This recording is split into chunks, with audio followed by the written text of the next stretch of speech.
In this unit, we'll be discussing consciousness and altered consciousness. Consciousness is the phenomenological experience of the world around you. When I say phenomenological, what I mean is it's unique to each individual. As a result, consciousness is really difficult to explain, to describe, and to study. One of the ways in which we try to understand consciousness, how consciousness emerges, and how consciousness functions is by altered consciousness, and looking at ways in which we function with a different than normal perceptual set, or consciousness. So in this unit, we'll talk about what we understand about consciousness and what it is, and we'll also talk a little bit about different states of altered consciousness, sleep, and drugs.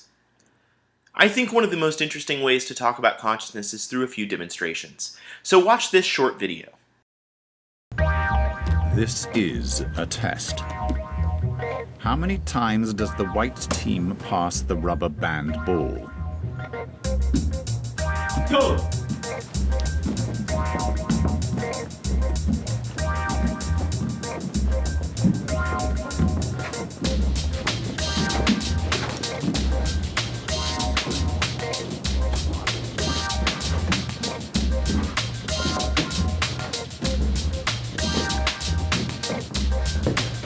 If you answered 13 passes, you are correct.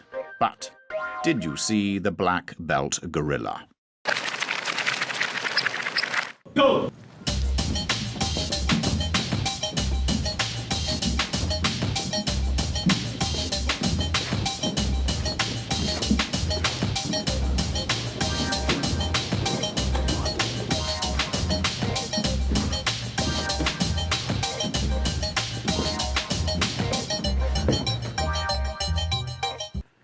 You see, consciousness is a family of processes. One such process is attention, where we're directing our consciousness in all of the things that we're perceiving at once.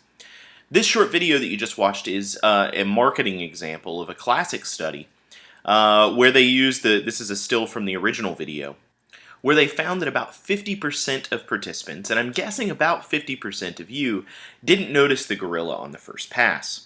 This is because our attention is selective. Our consciousness has to be restricted to sort of a spotlight in order for us to work our higher processes on the environment around us.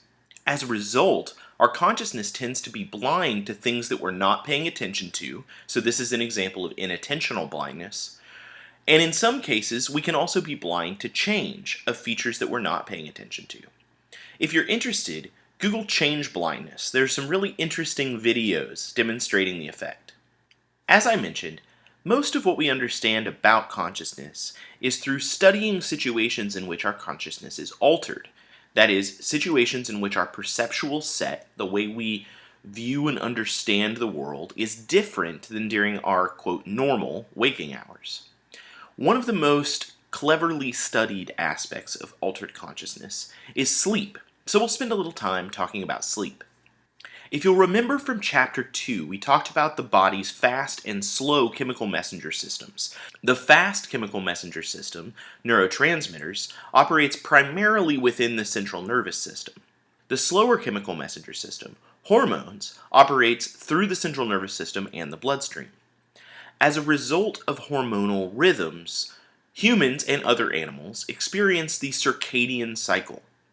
These circadian cycles, usually on about a 24-hour cycle, include cycles of relative wakefulness and alertness, sleepiness. We now understand that this cycle is mediated by light. If you've ever had the experience of jet lag, you're experiencing your body being out of sync with the light that's filtering through the eyes and reaching the suprachiasmatic nucleus, and telling the pineal gland to release more or less melatonin. Melatonin is associated with our sleep state. We also think that circadian rhythms, light input, and melatonin might be in some ways responsible for the seasonal affective disorders that people experience in climates where they have long periods of darkness in the winter. Most modern theories of sleep posit that during the sleep period, our brain undergoes restorative and rehabilitative processes.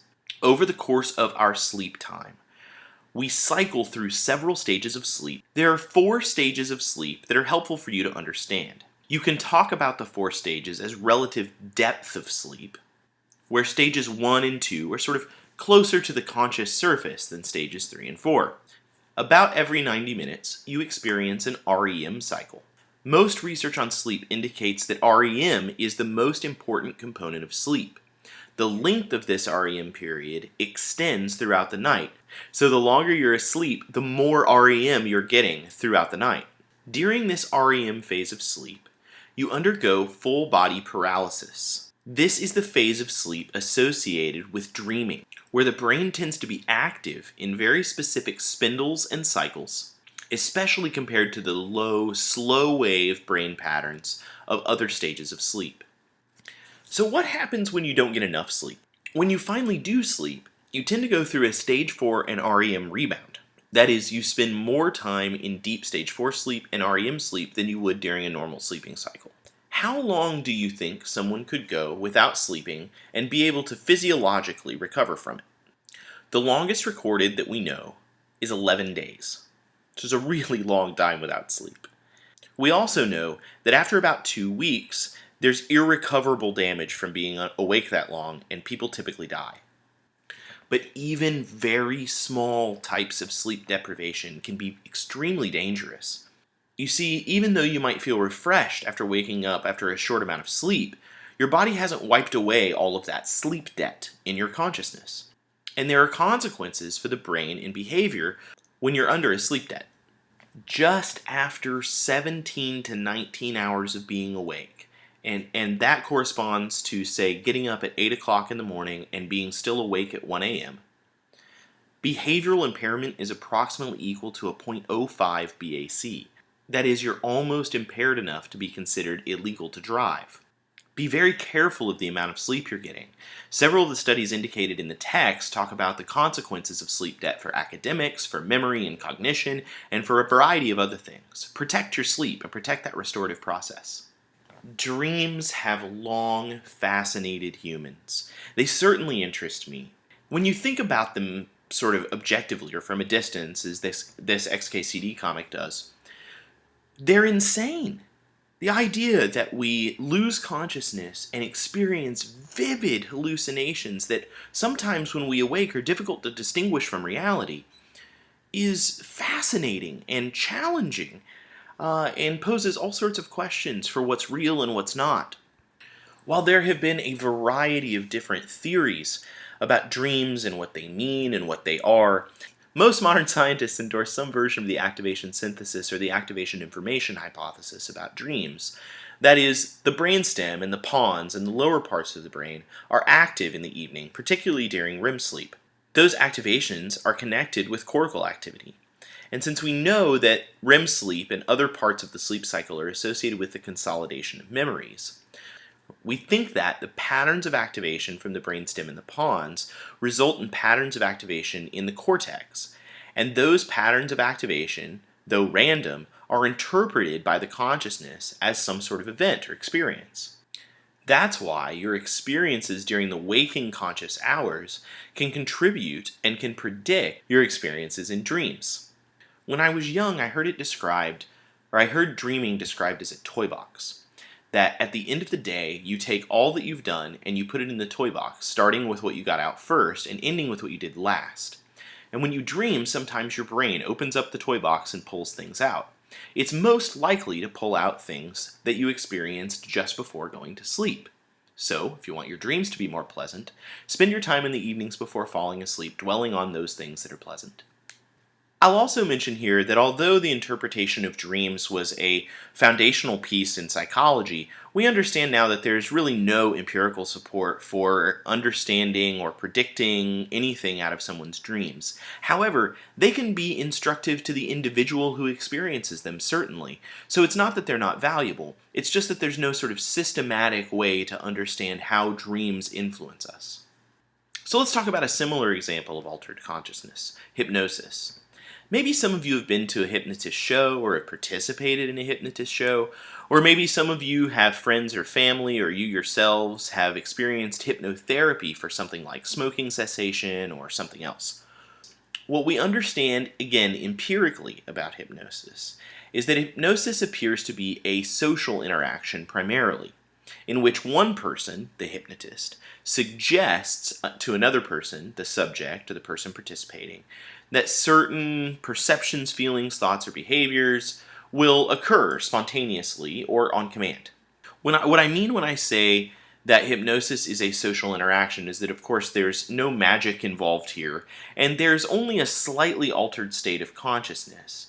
But that altered state of consciousness is very akin to low stage sleep, the sort of twilight phase that you can enter before you fall asleep in that sort of half awake, half asleep state. Again, when I say it's a social interaction, I mean the hypnotist invites a person to enter that state and facilitates their entrance into that state, but at no point has some sort of hypnotic control over that person. That is, even under hypnosis, people are perfectly capable of engaging their conscious control. What hypnosis does is put a person into a relaxed and very socially suggestible state. It's only people who are willing to enter that state who are capable of being hypnotized. So let's talk a little bit about an incredibly common way to alter consciousness: drugs. We, like most other animals, are drug-seeking creatures. For all that we respect and understand our consciousness, we spend a tremendous amount of time, energy, and money working to develop things that will alter that consciousness in some way that either facilitates our consciousness or produces pleasurable experiences. Drugs are a cornerstone of our social foundation. They've been a cornerstone of our economy. And as a result, they're really a cornerstone of our understanding of what consciousness is through how we can alter and manipulate it. As I mentioned, humans are not unique in their search for drugs. This is a cat on catnip. But other animals have been known to go through elaborate rituals to produce or to get intoxicating substances. But we're not just a drug species, we are a drug culture. We are an alcohol culture in particular. Alcohol is part of most of our social interactions. And I just want to give a little bit of data to talk about alcohol here because it's so common, and frankly, its prevalence often makes people believe that it's safer than it is. Your understanding already in this class should help you realize why alcohol might be such a dangerous drug. Alcohol, as we'll talk about in a few moments, is a depressant, and it depresses in particular the frontal cortex. Do you remember what the frontal cortex does? Remember, the frontal cortex is responsible for inhibition. So alcohol depresses your ability to inhibit behaviors.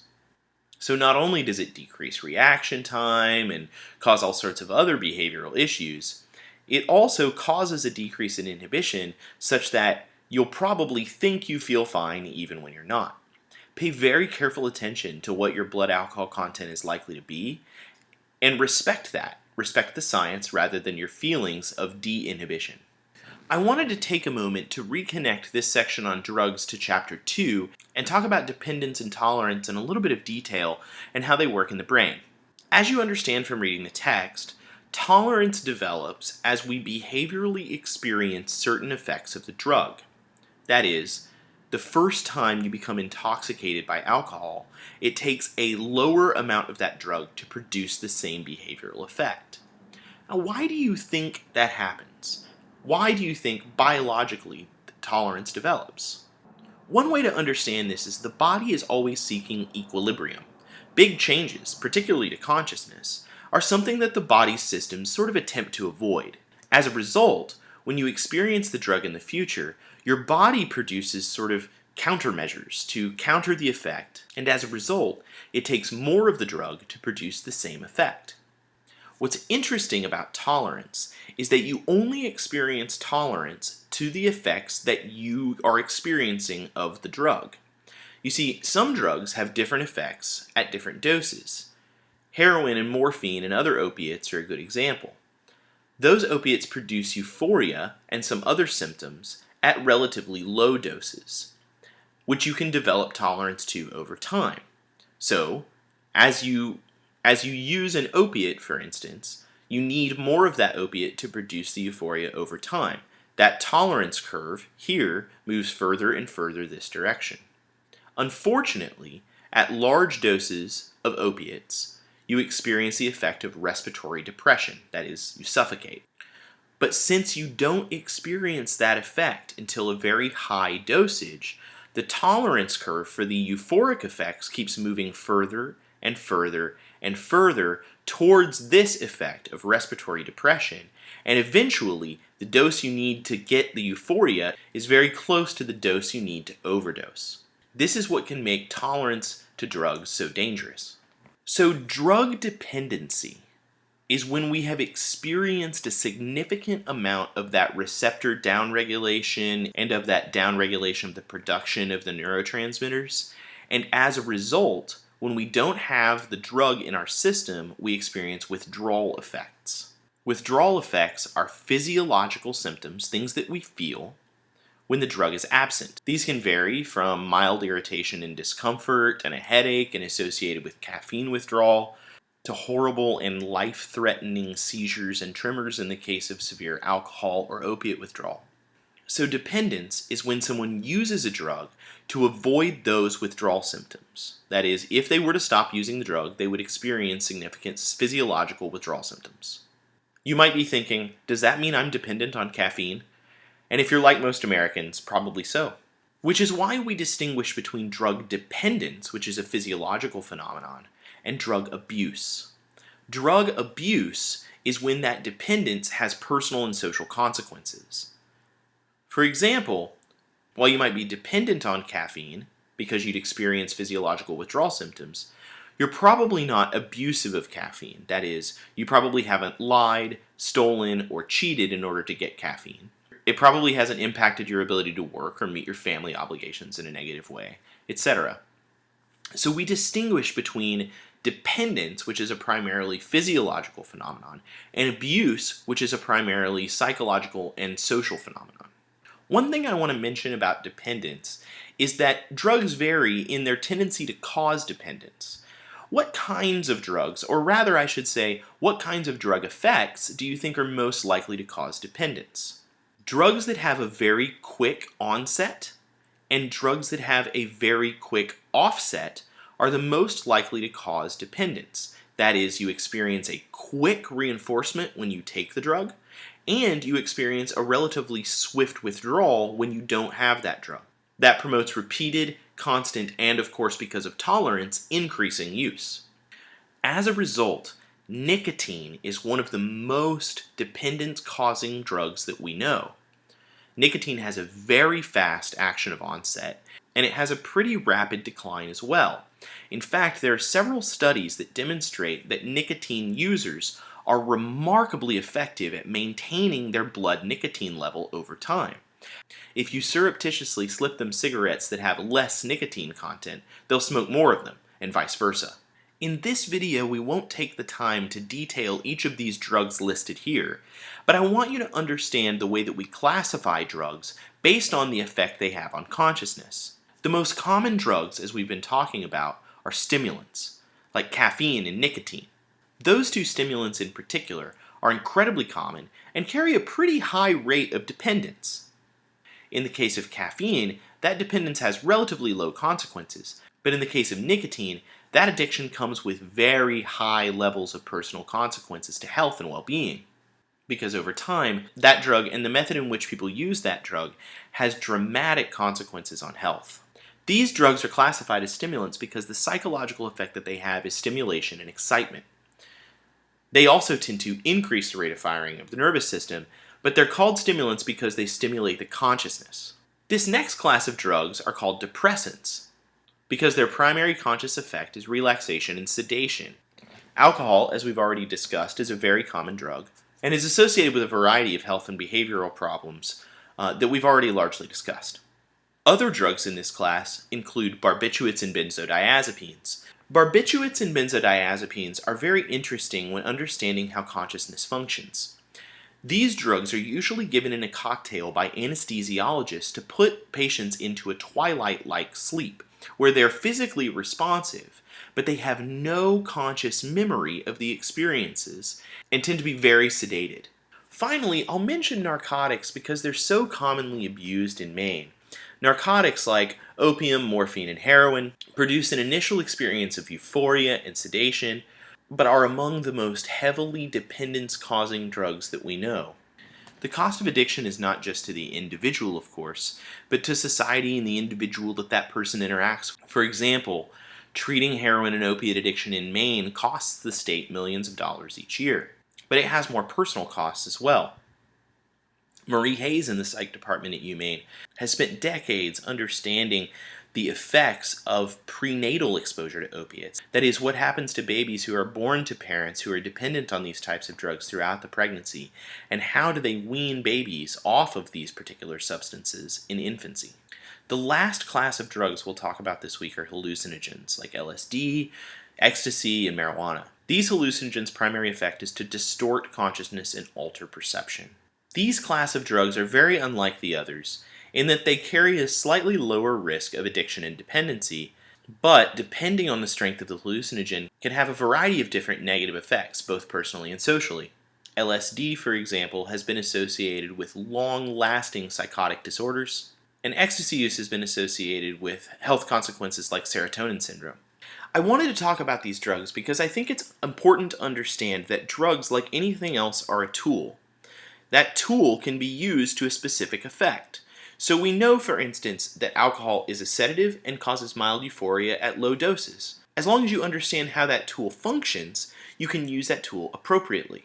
We also understand, though, that alcohol carries with it a significant risk of dependence and behavioral consequences that put people at risk for driving accidents and all sorts of other really serious problems.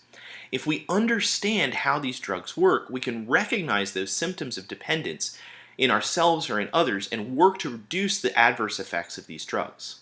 Consciousness is so particularly fascinating to me because it's so poorly understood.